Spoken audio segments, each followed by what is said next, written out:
Obviously, the first one we'll start with is the slice. Why obviously? Is because we spend our lives over on the right side of the fairway, most of us. So first, let me give you the definition of a slice.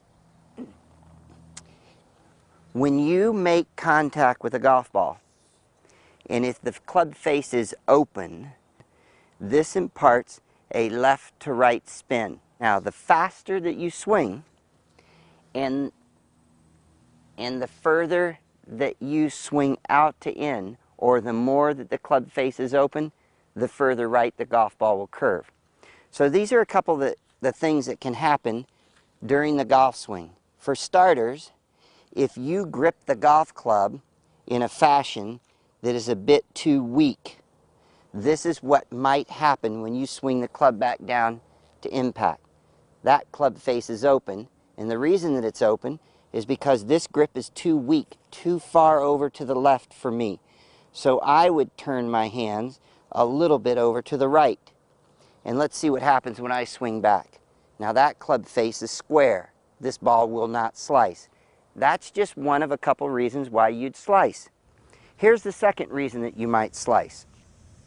If you swing the golf club in the downswing from outside across to inside, that's just a golfing term. If you swing the golf club too much from over here to too much over here, that will impart left to right curve on it.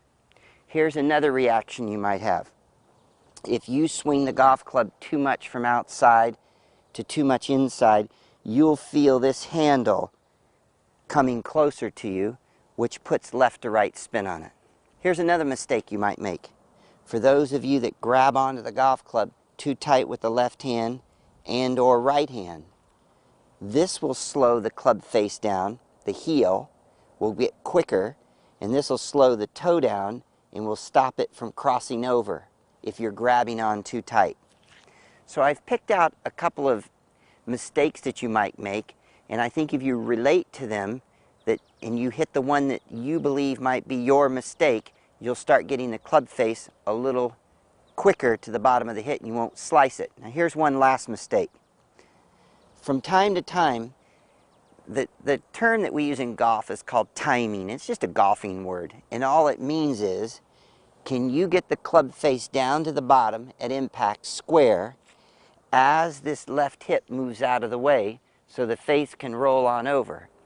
Now, even though the tour players, you would think they have great timing, sometimes we get a little out of sync.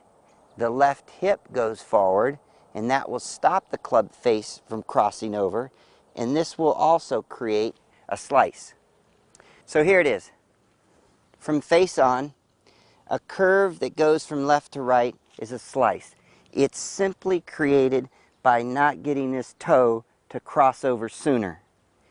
I told you of the maybe half dozen mistakes. Your grip might be too tight. Your grip might be too weak. Your body might get out in front of the arms, and the arms aren't quick enough. That's what makes it curve from left to right. Now I'm going to give you a couple corrections that'll help you if you've been struggling with your slice. Let's start with the grip.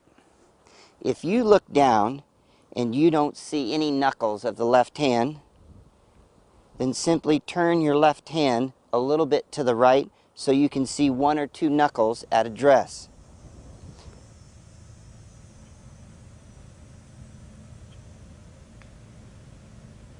Secondly, bring the right hand up underneath the club so both palms are facing each other. Some of you may have this part of the grip correct and you might have the right hand on top. Some of you might leave the left hand weak and put the right hand under. What you want to do is have both palms facing each other, and so you can take a peek down there and see one or two knuckles. When you hold the golf club, if you're a slicer, hold the golf club gently like you're holding a little baby's hand. You don't want to grab on where you see the white knuckle grip. Another tip, if you swing the golf club in the downswing and you've been slicing, look at my right arm.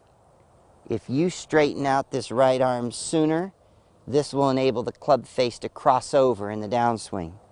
If you turn your right shoulder from the top too soon, the right elbow stays in and it doesn't come undone, and this will cause you to go across it. Lastly, after you've addressed the golf ball and you check your grip, check it for the grip pressure, every once in a while, take the shaft of your golf club and lay it across your shoulder line. And as you can see right now, I'm aiming miles to the left. This would cause this driver to go across the golf ball. When you slice a golf ball, you will often find that your weight is on your back foot. That's a result of the slice. Remember, the arms swung across, got too close to your body, your lower half didn't have any place to go to. You ran into yourself. If you want to correct your slice, check your grip, check your aim, get your chin up, make sure you're standing square or even a little bit what we call closed. This will enable the club face in the downswing to stay inside the line and the face will cross over. The hardest thing about correcting a slice is aiming, because you're so afraid of the out of